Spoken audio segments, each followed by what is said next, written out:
atheists, agnostics, long-haired weirdos, short-haired weirdos, vandals, hooligans. The government, hug the government, love the government, hug the government, love the government, hug the government. Welcome to The Politics Guys, a place for bipartisan, rational, and civil debate on American politics and policy. I'm political scientist Michael Baranowski.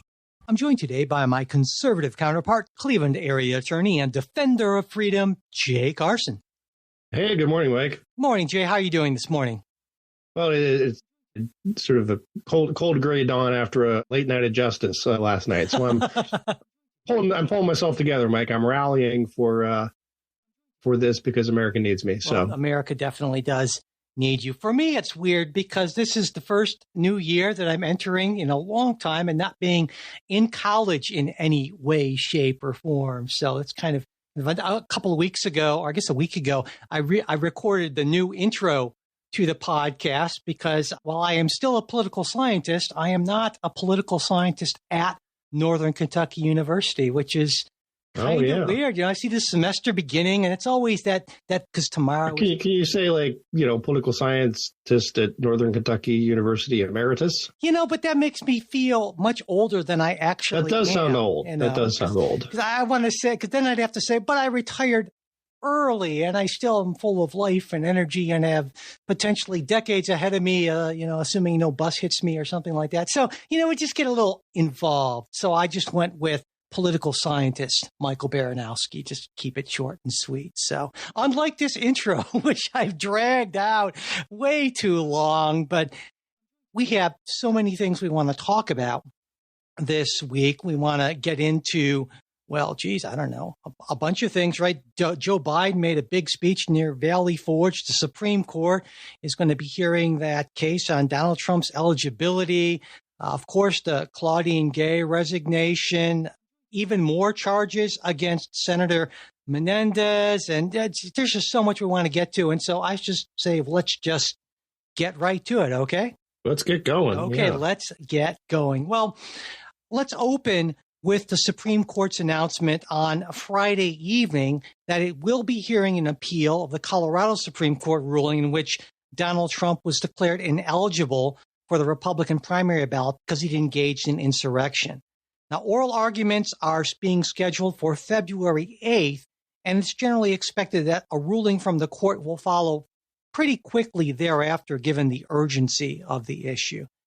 Now, Jay, I feel fairly confident that the court will find that Donald Trump is eligible to be on the ballot, and I'm betting you agree with that. So what I'm wondering is if it'll be a unanimous or near unanimous decision or more along sort of party of presidential appointment line. So what are your thoughts on all that? Well, I'll say a couple things. One, I think that might depend a little on the theories and how they get there, right? I do not think it will be unanimous because for a couple reasons. One is why would you? This is sort of the I think I could see a lot of concurring in the judgment only, right? Or, that sort of thing. Where they'll say, yeah, look, I suppose the judgment got this right, but then here's 4 or 5 pages about how horrible Trump is and so forth. I think there could be some who say, I don't know. Again, it's a tough call. I think this is a test for Chief Justice Roberts and how many he can pull together and how I'm trying to think of the best word.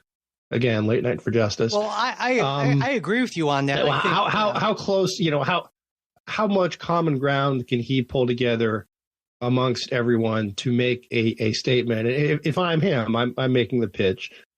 Listen, the court needs to make an important statement here about people being able to choose who they want to vote for. And how do we get that so that is as unanimous as possible, understanding it's not going to be unanimous. It's not going to be Justice Roberts writing for the court. There are going to be a whole bunch of concurrences and probably some dissents. So, yeah, I don't know.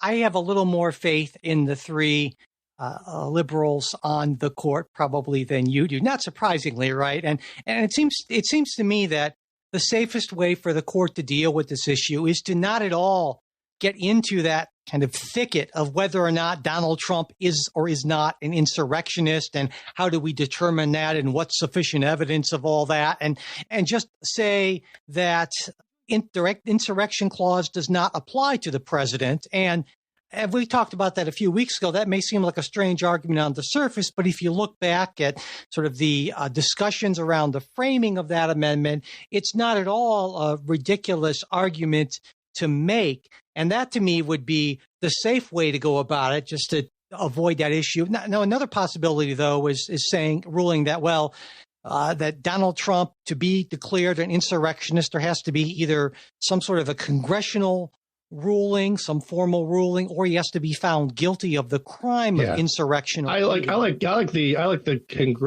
non-self-executing argument myself, but. And so I think I expect it to be at least 7-2, but I'm hoping it will be 8-1 or ideally unanimous. On an issue like this, I think it's really important to try to get as much of that as possible, and I'm sure the Chief Justice will be pushing for that sort of thing. But I think you're right. Any sort of opinion that would get the court's 3 liberals on board would probably rankle Alito and Thomas, especially, I would expect. And so it will be, there might be a unanimous or near unanimous decision, but I cannot imagine there would be one opinion that all justices would sign on to. No. I would say absolutely not. Yeah. Because this is just something everybody's got to weigh in on, right? Yeah, absolutely. Absolutely. All right. Well, another kind of late breaking story, I guess. I don't even want to call it a story. There's this term that historian Daniel Boorstin, he called pseudo events, right? Things that are, and this is a pseudo event, but then again, most of politics is pseudo events. President Biden gave an address on Friday near Valley Forge, Pennsylvania, and it sort of marks the unofficial kickoff of his re-election campaign. And in the speech, he called January 6, 2021, and we're recording this on January 6, 2024, a day that we nearly lost America. And he went on to say that the 2024 campaign is about whether democracy is still America's sacred cause. He went into a lot of detail recounting the attack on the Capitol, reminding listeners that Donald Trump did nothing as the attack went on, and characterizing that inaction as among the worst derelictions of duty by a president in American history. And then pointing out that Trump... And here's the weird thing. I would agree with him on that. Yeah, and that's what I was going to ask you about, because when I looked at the speech, I thought, well, there's not a lot here, at least in terms of relaying the sort of factual elements, that, yeah, he's right about all of those things, certainly, pointing out that, hey, Donald Trump did call the January 6 people patriots, and he did suggest he was going to pardon a whole bunch of them. And so if you did a fact check on that speech, I think it'd come out pretty clean, right? But I wanted to get your sense more generally about kind of what Biden was doing there and what you thought about it. So I would say, with the exception of what I just mentioned, is sort of, to me, strikingly disingenuous demagoguery and fear-mongering. And I think that's troubling. I don't think it's particularly politically effective. But it's disingenuous and sort of hypocritical. And I hate to use hypocritical because I think hypocrisy is never really a good argument. Rather, it's a tell. But that's another conversation. But this is the guy whose party is actively seeking to keep people off of various ballots. I mean, trying to keep any third party challengers, any down ticket Democrat challengers, off of Democrat primary ballots. They're, prosecuting Donald Trump for a variety of issues and having people make the arguments that he's therefore ineligible to be on the ballot. And then makes the statement, well, democracy is on the ballot. which again seems to me is horrible speech writing. But so I generally it's a big turnoff. Now again, I think there's a great argument to say Donald Trump is unfit to be president. I think there's a great argument to be made that he was grossly negligent in a dereliction of his duty on January 6th. But all that is something different than what Biden engaged. I think you can make the argument of his remarks are intemperate. They are recall some of the worst of history. He's either historically ignorant or intentionally inflammatory. All that is, if I were Joe Biden, I would say that stuff. But as the so-called, the full Hitler sort of thing, again, I think that you start to wade into the territory of the ridiculous. I feel that's a fairly unsympathetic reading of Biden's remarks, to say the least. I think. Well, I mean, of course, you didn't expect a whole lot of sympathy from me, did you? I guess not. I have a little sympathy, but I think not so much sympathy, but it's difficult to disagree on the facts. And we both agree that on the factual side of it, that Biden was fairly correct. But I feel that your read of it, that this idea that there is no threat from Donald Trump, given Donald Trump's own comments about what he would do while in office, and given, I understand what you're saying is that you're kind of looking at, well, what did he actually do? And you certainly can critique him for that, but arguing that he will be even worse, well, I don't understand why Joe Biden wouldn't do that. If, like I said, if you just use Donald Trump's own words and promises or threats about his, basically what seems like it will be his revenge tour. I do think that's all fair game, right? To make those arguments. What I don't think is fair game is this sort of alarmism that we're devolving into fascism, right? Because keep in mind, all these arguments, the fascist arguments were made in 2016, that if Donald Trump wins, it's Nazi Germany.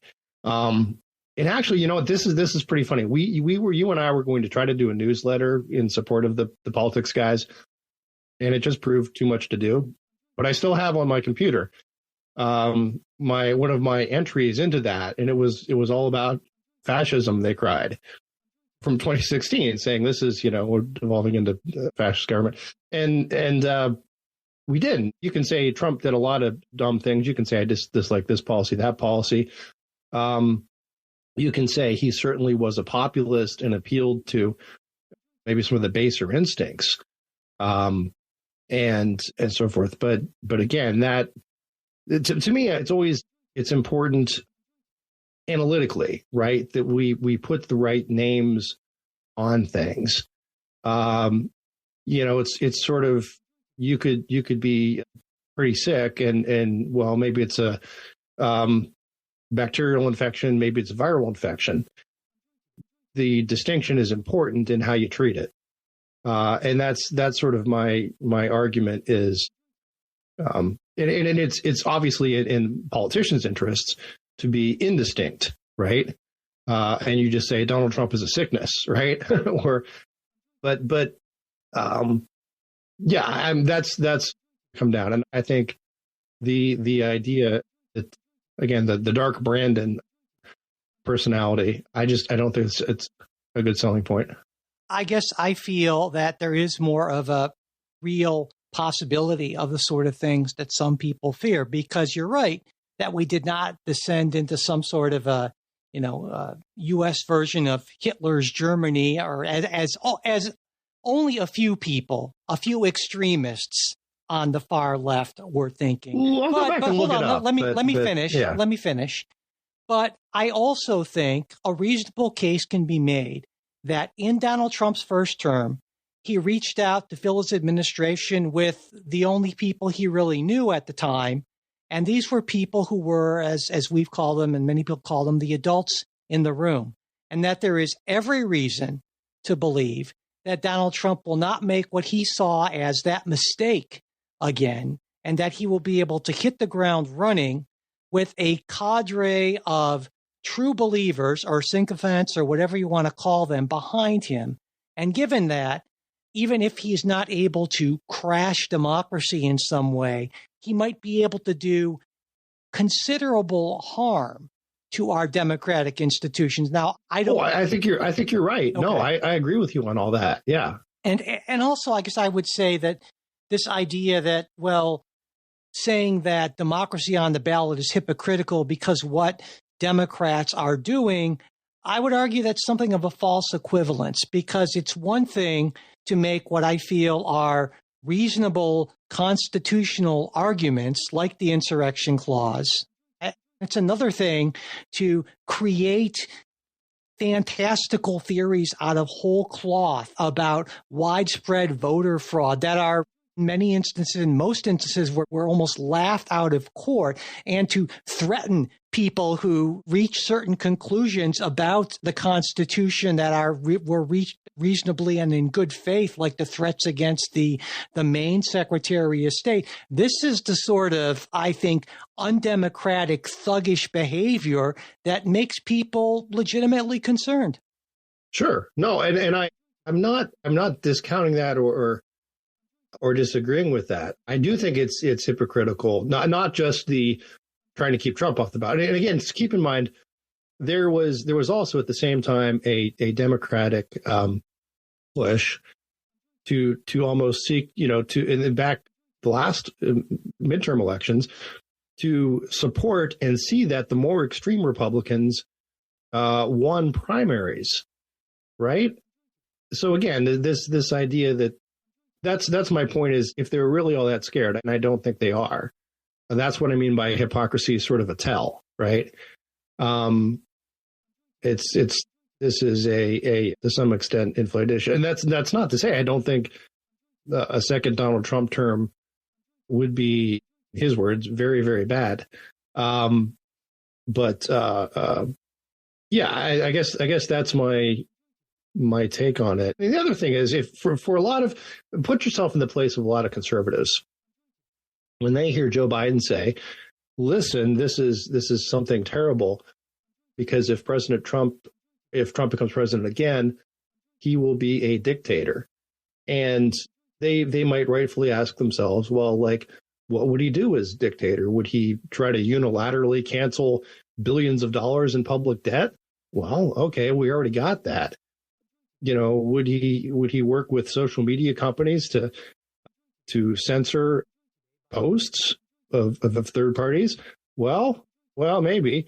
Would he send the IRS to visit the house of a whistleblower the day they're testifying in Congress? Well, I don't know. Would he call for his attorney general to prosecute his main political opponent? I don't know. If you're sitting on the other side, a whole lot of that looks pretty dictatorial. But there's one big difference, is that a dictator does not have those constitutional checks in place. And so there's a big difference between a president trying to push beyond his legitimate powers and being checked. Well, it's dictatorship versus attempted dictatorship. Exactly. And that's a huge difference. And the concern is when there's talk about things like using the military to get involved in elections and seize voting machines and really scary stuff like that. I mean, that's the sort of thing that you cannot imagine. It's difficult for me to imagine anyone but a Donald Trump attempting to do. Well, I don't know. I mean, I could imagine other people attempting to do it.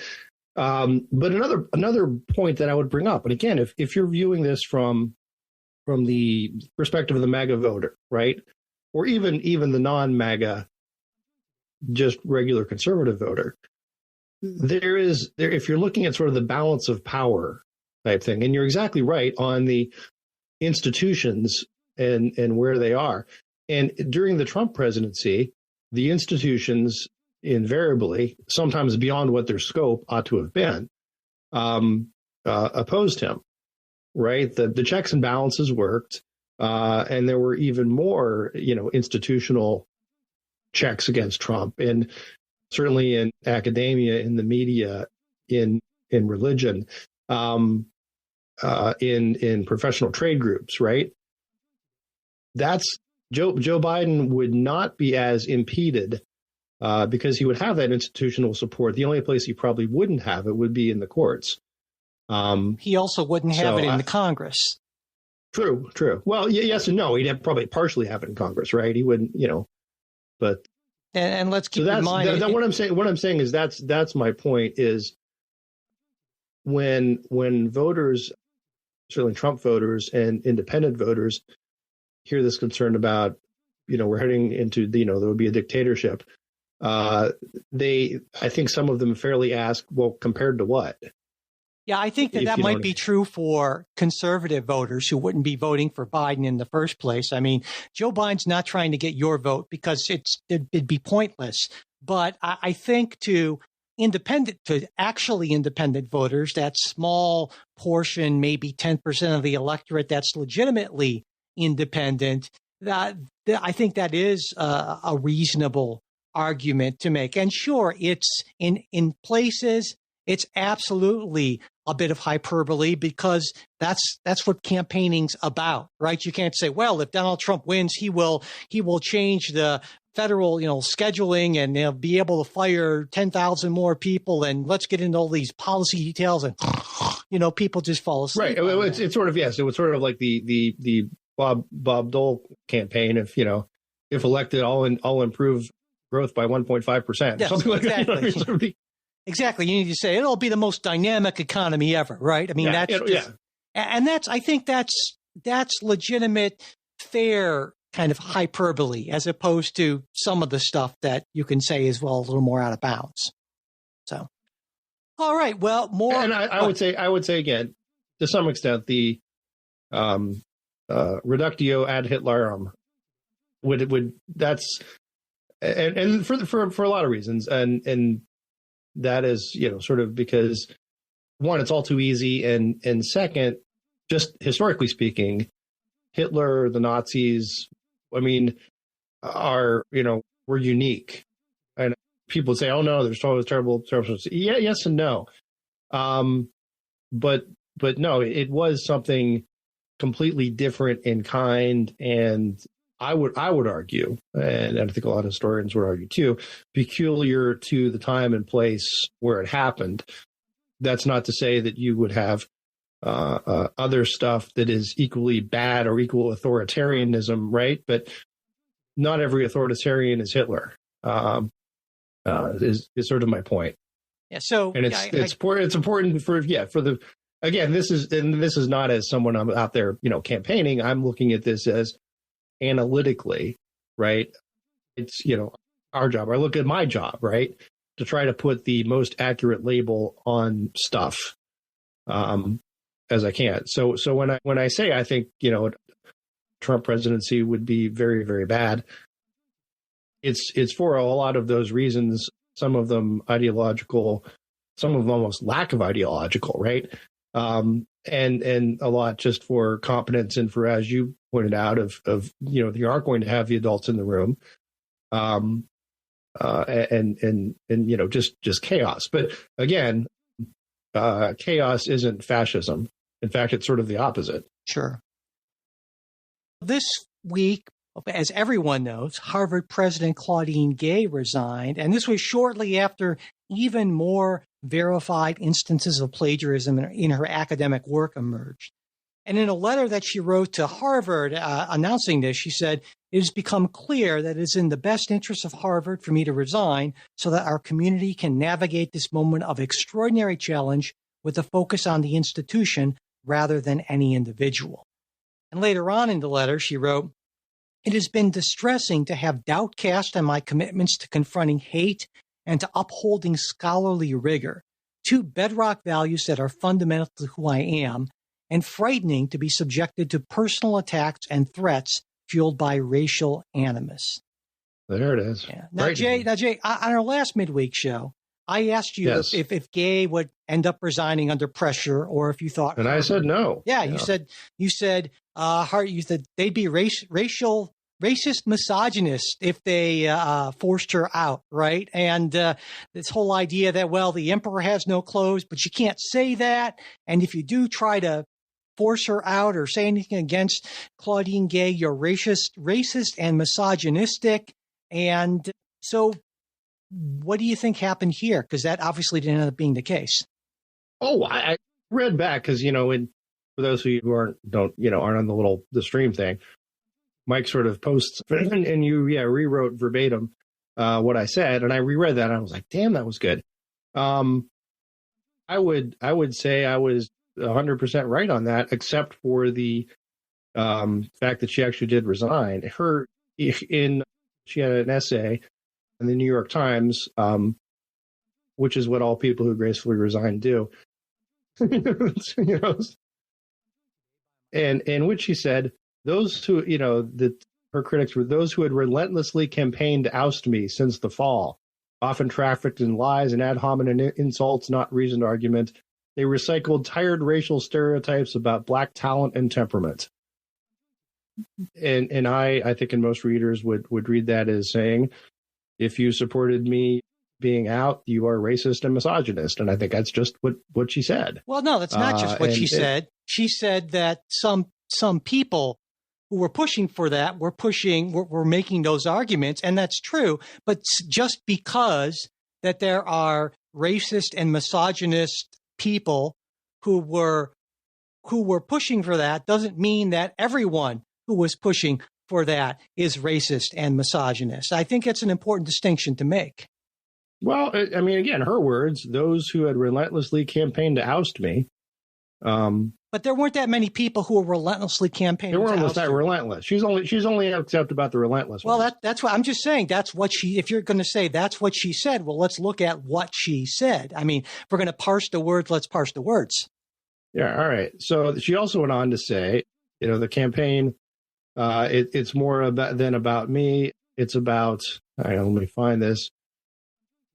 It's merely a single skirmish in a broader war to unravel public faith in pillars of American society. And the trusted institutions of all types, from public health agencies to news organizations, will continue to fall victim to coordinated attempts to undermine their legitimacy and ruin their leaders' credibility. Well, that's true.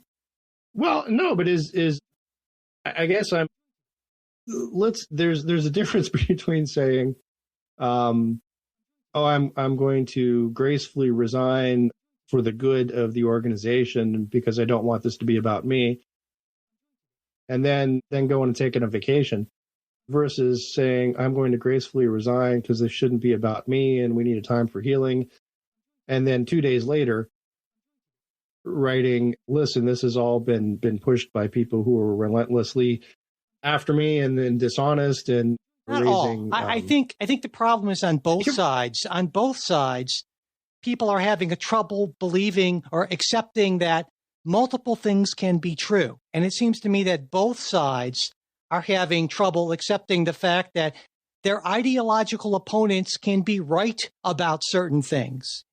True things can be said by people you believe to be bad people acting in bad faith. Just like I think that the people who, Chris Rufo and the other folks who kind of made the whole plagiarism thing a big issue, I think that it's reasonable to conclude that they are bad faith actors, but the claims that they made, exactly. And just like I think you can say that, well, Claudine Gay's Times editorial is maybe written in a similar sort of bad faith, but it doesn't mean that she's wrong about systematic attempts by many on the right to discredit in certain institutions like higher education. And so I'm saying that if we should be willing to consider that, just like Chris Rufo had some right things to say, it's also reasonable to conclude that, hey, Claudine Gay has some correct things to say about this as well. There were people who made vicious racial attacks on her using the N-word and other things like that are just... I mean, but serious, are you saying serious people who were in this discussion or just some nut on Twitter? Well, it's not necessarily, as we know, in modern American politics, not just some nuts when public officials and public figures of all sorts get threats on their life, both on the left and on the right. This is a real thing. So it's not just, well, some nut online that we can just sort of laugh off. It's people who go to Supreme Court justices' houses with hammers and zip ties, and right. people who. But those aren't the people who forced her resignation. Well, no, those aren't the people who forced her resignation. The people who forced her resignation were people like Bill Ackman, who's a huge Harvard donor, who said, look, unless you do this, I'm going to reconsider my support of the institution. Well, sure. And that has to be a big factor. Absolutely. I guess. So what I'm saying is Claudine Gay was not driven out by nuts on the internet. She was pushed out by, again, people, the well-moneyed folks. She was, to some extent, pushed out by Elise Stefanik, right? Who pushed her on her comments in the first place. Elise Stefanik, a Harvard alumna. But I guess this is what troubles me is that again, her first step is they recycled tired racial stereotypes about Black talent and temperament. Well, no, what was the tired racial stereotype about plagiarism? Right? I mean, it is what it is, and has nothing to do with the color of your skin. Now, I'll agree with you, but I think it would have been expecting far too much for any figure as prominent as Claudine Gay to write in a resignation letter, you know what, I was a sloppy scholar. I was a serial plagiarizer. This is not in keeping with the standards of Harvard. I am resigning in disgrace. Please forgive me. No. My point is that you don't have to admit that you did all. There's a line between saying, yes, I admit I did all these terrible things, and I don't think they're terrible. Again, I would say it's sloppy, perhaps dishonest, and saying those who raise those issues are trafficking in racial stereotypes. Right, but what I'm saying is that both of those things can be true at the same time. That the racial stereotype trafficking can sort of come along with the actual good and substantive arguments, and I think that I guess I'm looking. My what I'm saying is my prediction was that the response, again, I thought she wouldn't resign because people would, if she did, those who forced the resignation or accepted the resignation would be accused of racism and misogyny. So do you give the Harvard Corporation any credit here? My point is 2 days later, they essentially were. Well, do you give, the fact that this didn't happen, that Harvard didn't stand behind her in the end in the weight of this evidence, is it positive in any way to you, or is that not at all? Oh, no, I think it's positive. Okay. Yeah. Okay. Yeah. Yeah, I do. Now I'm enough of a realist, though. I think I would look at this, and I don't necessarily see it as a, as folks like to say, a teachable moment where the folks, the people who made this decision to accept her resignation, said, wow, we really need to change our image. This is a bad look, having someone who is apparently, let's say, maybe unsympathetic to Jewish students, that there seems to be a certain degree of selectivity in how our student codes are enforced, and that selectivity is politically driven, and that she seems not to meet the academic rigor requirements that we would expect in a president of this esteemed institution. I think they looked at this and said, crap, unless she goes, we're going to lose a bunch of money. Yeah, exactly. Right? Yeah. I don't. So that's what I'm saying. I don't see this as any great reconsideration of, wow, have we gone the wrong way in putting racial and gender diversity and all these other goals above what had traditionally been our criteria, or making those types of attributes the number one criteria. I don't think they're the number one criteria I think at all. They're saying, man, we're going to lose a bunch of money. Exactly. And that's the number one criteria. I mean, Harvard is a $50 billion endowment that also happens to be an institution of higher learning at this point. Right. And so, and I would say the same thing for Penn, right? Sure. Absolutely. I mean, that was even more a clear instance of that. Absolutely. Absolutely. Yeah. So, but again, that's sort of a weird situation there of setting aside the plagiarism piece, right? Claudine Gay, and I'm forgetting mercifully the name of the Penn president who already resigned. Right? I mean, again, why would one be one's opponents have be trafficking racial stereotypes, the other not? Well, because if you have the conduct is essentially the same. Well, I think that's because Penn's president wasn't black. And you can't really traffic in racial stereotypes against a white person so much. Right. But I guess my point is, it's one of those, if Claudine Gay resigns or doesn't resign, or my sense is, if I say, I think Claudine Gay failed miserably in her Capitol Hill testimony, or I think Claudine Gay handled this poorly, my sense is I would be accused of trafficking in racial stereotypes. Well, that's not a racial stereotype. If you said Claudine Gay failed miserably because she is black, that would be trafficking in a racial stereotype. Yeah, so, but of course, remember the way this works in the real world, though, right? Is no one actually says that someone says something like, "I think she failed miserably," and then the response is, well, you're saying that because she's black. You wouldn't say that about a white person, would you? And I would say, no, I would say that about McGill of Penn as well. And they're like, well, yeah, but she's black. So therefore, what you're doing by saying, she can't do this job, by saying she is promoted above her competence level, which I don't necessarily believe, right? I think she was very competent to do what she was hired to do. It's just what she was hired to do was not what they said the real, again, the hypocrisy piece of it. I think she was exactly what Harvard wanted. But I'm not sure if I'm making myself clear, but I think it's unfortunate when someone, again, resigns for, let's say, not ostensibly, but plagiarism, academic dishonesty, and sort of the really bad Capitol Hill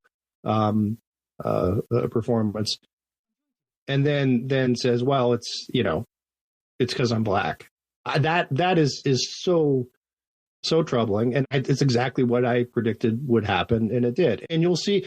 You also, let me put it this way: you also saw last week Al Sharpton and company protesting outside of Bill Ackman's offices, right? And this whole again, this is no. I'm not suggesting Claudine Gay put him up to it. Probably the contrary. Al Sharpton's perfectly capable of making a fool of himself without any need for outside suggestions. But again, to me, that's what's troubling is that when you have some objective evidence and it immediately devolves into it's a racial thing. And anyone who says, listen, we want the president of Harvard to have this, legitimate stellar academic record.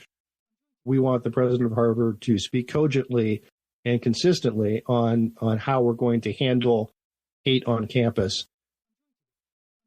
It's troubling that the first response, the response is, okay, I'll resign, and you guys are racist.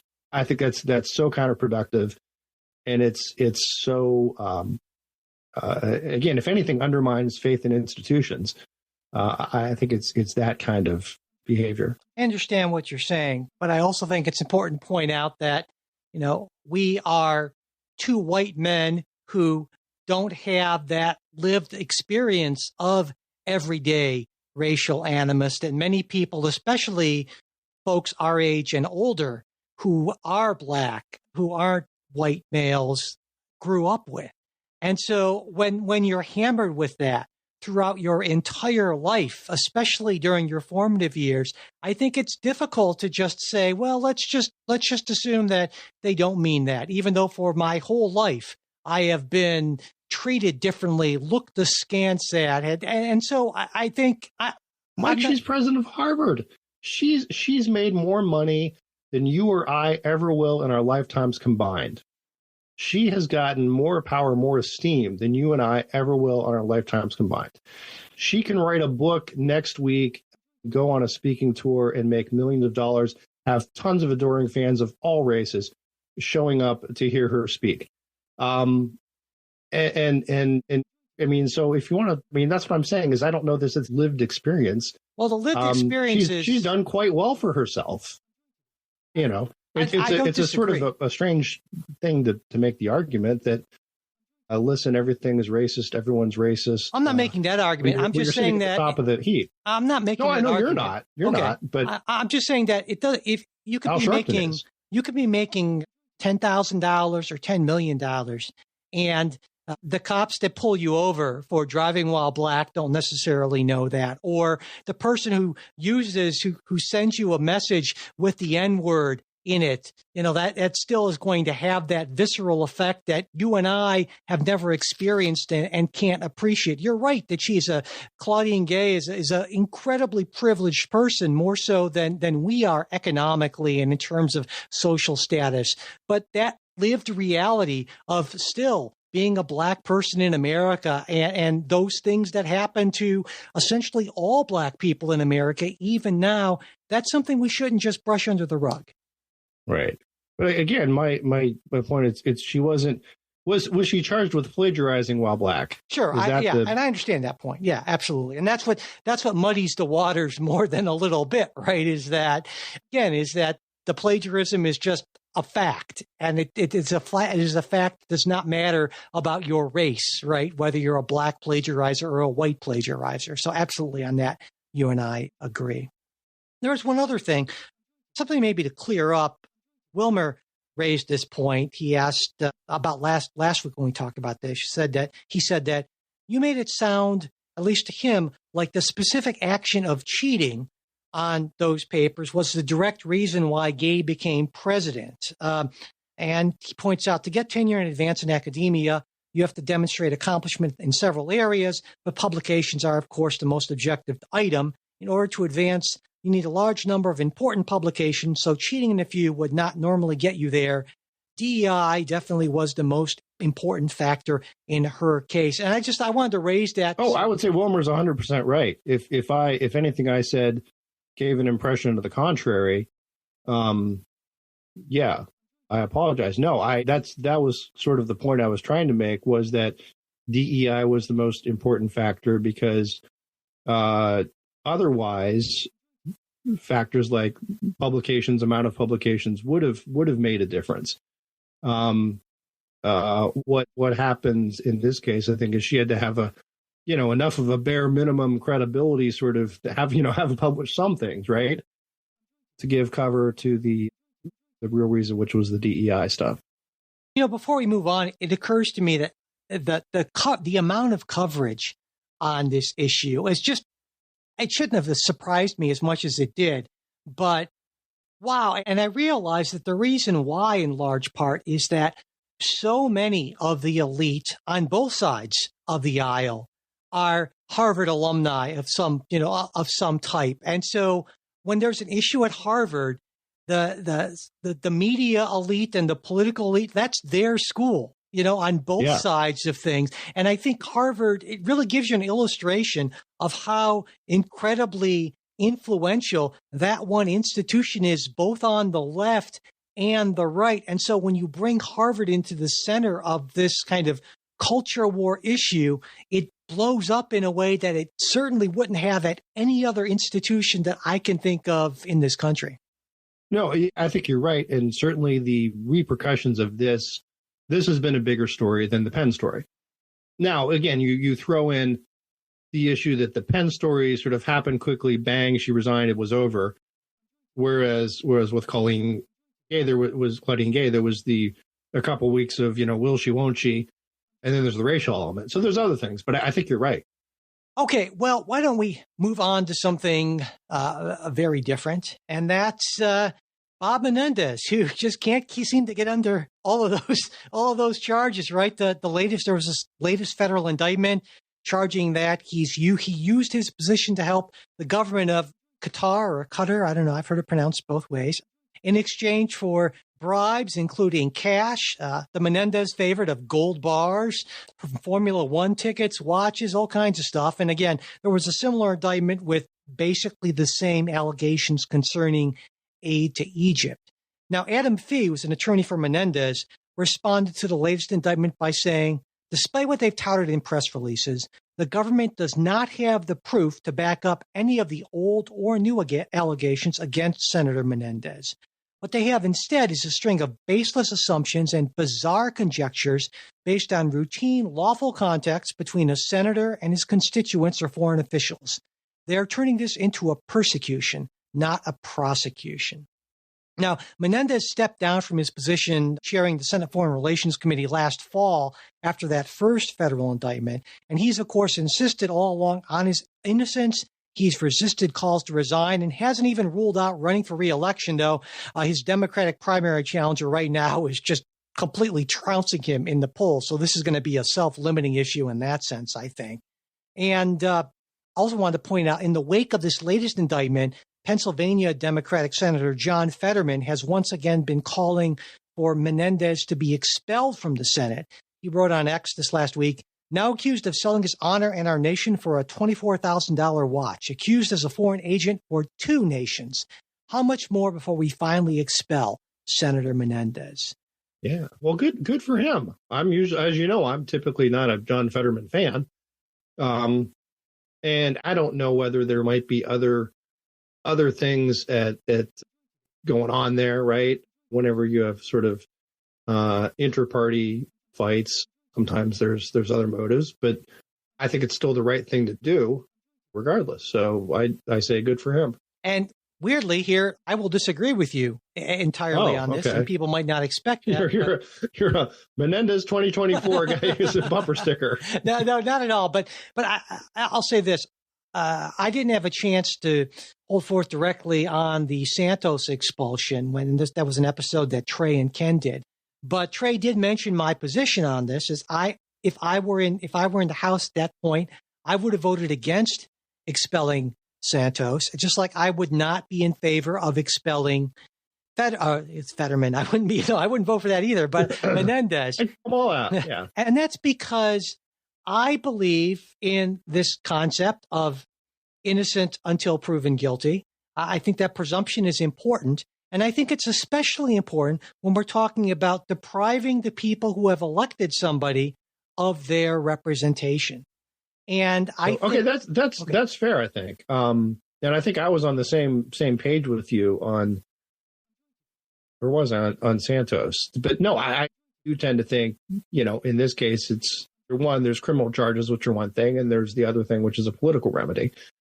And I, as I said earlier, and this goes to, like the Trump ballot disqualifications, I think it's not good to mix the two. As I understood, and maybe I misunderstood Fetterman's comments, I thought he was calling for Menendez to resign. No, he said, how much more before we finally expel Senator Menendez? See, I wasn't listening. Sorry. That's okay. I'm used to it. But I think that's if you take a look over history, the Senate's only expelled 15 members. 14 of those were Confederates in 1861. Insurrectionists, if you will. So, okay, that's reasonable, right? And there was one other guy like in 1797 or something for treason. And now there have been more considered expulsions than actual expulsions. The most recent one was 1995, Bob Packwood. He resigned under. Yeah, I remember. You remember Bob Packwood? Yeah. The old diaries, yeah. So there was all this credible allegations of sexual misconduct, abuse of power. And it seems to me that when we're talking, because he wrote it all down in his diary, it was pretty clear. Yeah, but I think that when we're talking about criminal charges, I think it's important to wait for some sort of authoritative body to hold forth. Now, I would argue that there was even more reason to expel Santos than than to expel Menendez, because in Santos' cases, the ethics committee had something to say. The Senate ethics committee hasn't even opened an investigation on Menendez yet, which seems bizarre to me. And not only that, but the Senate ethics committee seems to be this incredibly untransparent thing. And people who've looked into it have found that I think since in the last 15 or so years, there have been over 1,500 complaints sent to the ethics committee, with exactly 0 of those complaints resulting in any formal disciplinary sanctions. So apparently you have to do a whole lot for the Senate Ethics Committee to even move against you in any real way. I find that on one sense kind of troubling, but in the other sense you can make the argument, well, it is sort of a self-limiting thing, assuming this actually comes out. But I have more of a concern of it in the Senate than in the House, because in this, if in Menendez's case, like I said, he's not going to win even the Democratic primary. And so it's self-limiting in that sense. But if you have someone who just... People thought Menendez wouldn't win a couple years ago, last time he was indicted, and he did. Now, again, I agree the numbers are much different now. Yeah, he's down by 40 points in the primary. Yeah. So, I mean, this is not even going to be a thing. But I guess I feel like the bar, when you're dealing with things that are potentially criminally prosecutable, then it makes sense to me to wait for some kind of a finding. But when you're just saying, well, there were charges, and so they must be true, let's expel this guy, doesn't sit right with me.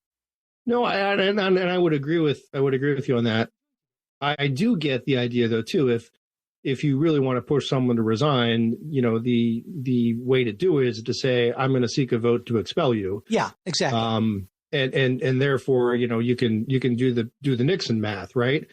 At some point, if you realize I'm not going to have the votes, then you would resign. So I get that, and I'll backtrack a little, because again, I misunderstood Fetterman in terms of expulsion versus resignation, but I do see the calls for that and calls to start an investigation to expel that kind of thing as pressure to resign.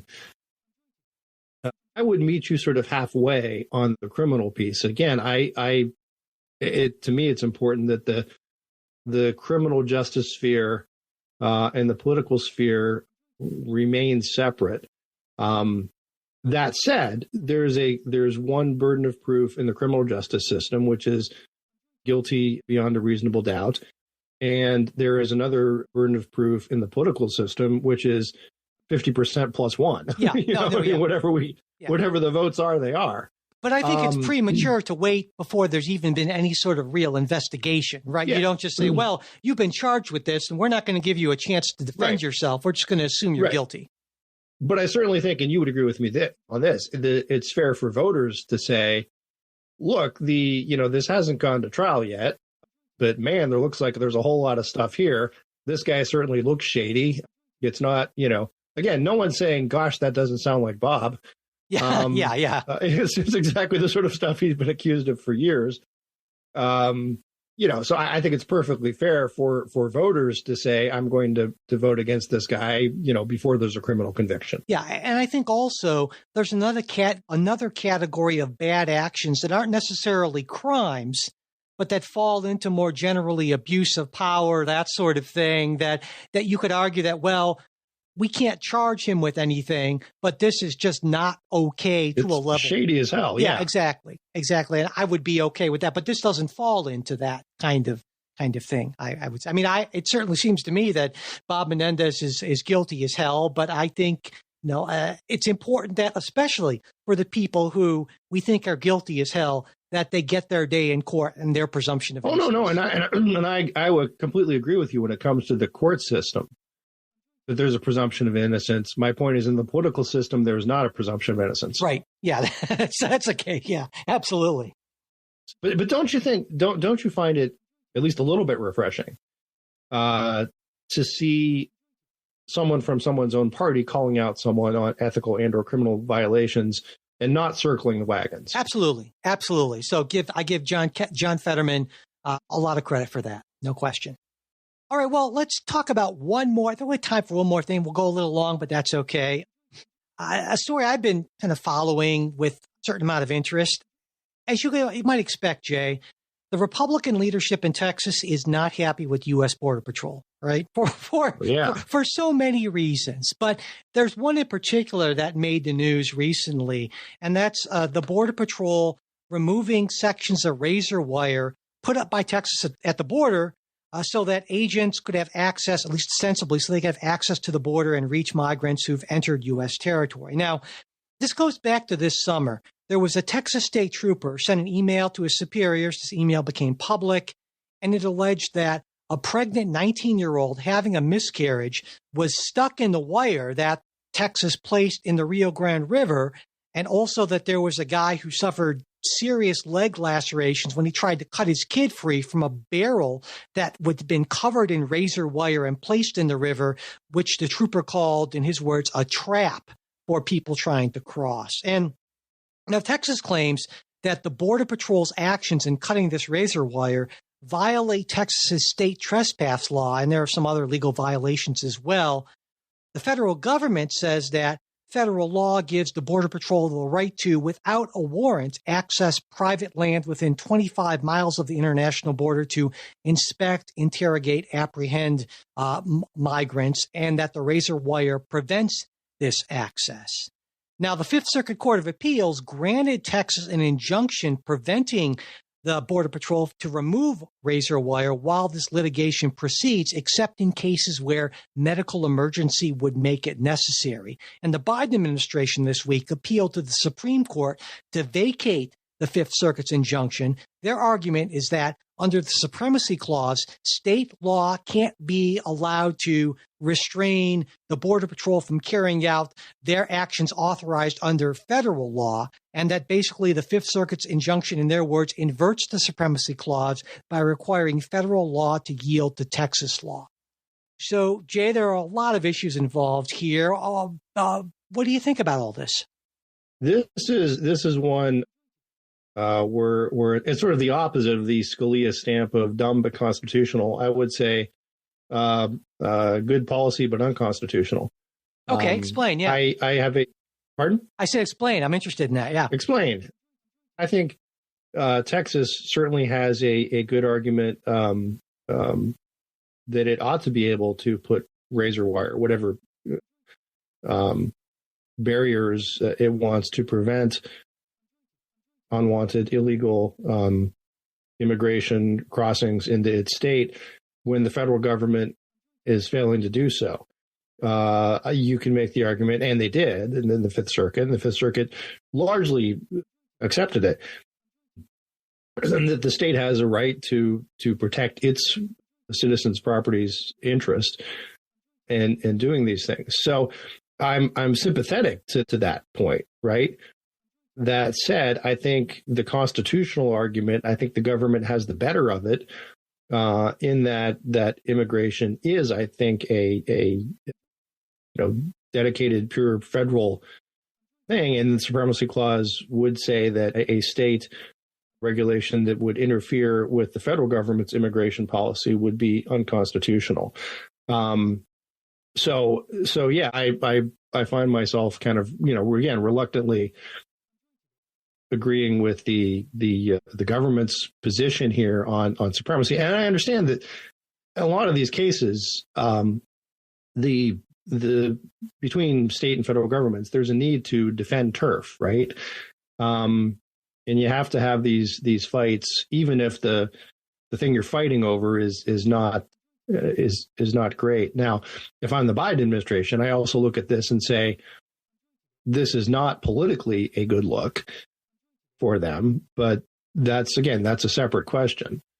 So yeah, it's interesting. I had more trouble with this one maybe than you did, at least on the legal aspects of it. And here's why: because I actually went through in some detail the Fifth Circuit's ruling on this, or actually, sorry, the district court's ruling. And keep in mind that those courts weren't necessarily issuing a final ruling on the merits. They're simply, an injunction, which again, that's something we should point out that's a little different just based on who bears what burdens when. Yeah, although the Fifth Circuit granting that injunction suggests that, in their words, that Texas will likely There's succeed little on the likelihood merits. of success on the merits. Yeah. Right, that they will succeed on Or the merits. I'm sorry, that the government wouldn't likely succeed on the merits of being able to, tear it down. Exactly. And, so here's what gave me some pause.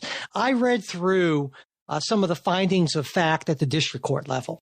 And that's not obviously what the appellate courts do. But one of the findings of fact was that they do. Well, I guess not to the same, because they're not trying the case in that sense, right? No, but they, I guess, maybe I misunderstood. I'm saying, what I'm saying is the Fifth Circuit saying, they certainly read the. Right. No, I'm saying that the appellate courts do not. We don't get into that stuff like Baranowski does. I'm saying that the circuit courts do not do their independent fact. They don't do their own fact. Exactly. Yeah, so what I'm saying, they're bound to the facts that the district court finds. Exactly. And so when I looked at the findings of fact at the district court level, one of them that kind of stopped me, because initially my thinking was exactly the same as yours, but they found that actually that the Border Patrol had not been prevented from accessing the border. They were able to access the border on both sides and to do all the things they needed to do. And so I thought, wait a second here. So if the argument is that the Border Patrol can't access the border and that under federal law, they need to be able to access the border, but they're able to access the border, then I don't see how the federal law applies. See what I'm saying? Yeah, no, I think that's. But then I thought, well, wait a second. That's good thinking. But then I thought, well, let me look at the federal law a little more closely, and it says not just they get to have access at the border, but it says within 25 miles of the border, and so that's an important distinction. Because if they had meant just right at the border, they would have said that in the federal law, but they said within 25 miles, and clearly having a barrier like that razor wire there will prevent access within 25 miles of the border. And so then I came back more to your position, where I think that actually the federal government does have a better argument here under the Supremacy Clause and sort of a plain reading of the statute that allows the Border Patrol this access. And I guess I would also say that I feel that what Texas is doing is not only unconstitutional under the Supremacy Clause with that federal law superseding that state law. But I would argue that if the claims made by this Texas state trooper and others are correct, if they're doing things like placing semi-hidden barrels covered with concertina wire in the river, that's not only potentially reckless, I'd call it morally more than questionable. Yeah, no, I would agree with you, and then that probably goes back to actual findings of fact, right? To me, if what Texas is doing is placing big visible razor wire barriers where someone would say, "Whoa, there's a lot of razor wire there. I shouldn't try to cross." That's one thing. If it is hidden, a trap, booby trap type thing, well, that's something completely different. That might actually be. I guess there's a scenario under which that's not illegal, but it sure does seem immoral. Well, to me, it also would seem counterproductive.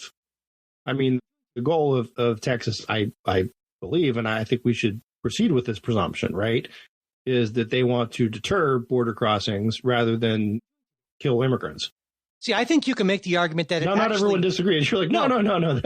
They plainly want to kill people. No, I think you can make the argument that it actually would be more efficient in some ways to do that, in that if the thinking is like, we don't know where these barriers are, we don't know what's going to happen, there's a reasonable chance right. that I'm not going to try because there might be a trap there. Exactly. Yeah. And that, of course, that is, I think, morally reprehensible, but it might actually be practically more effective.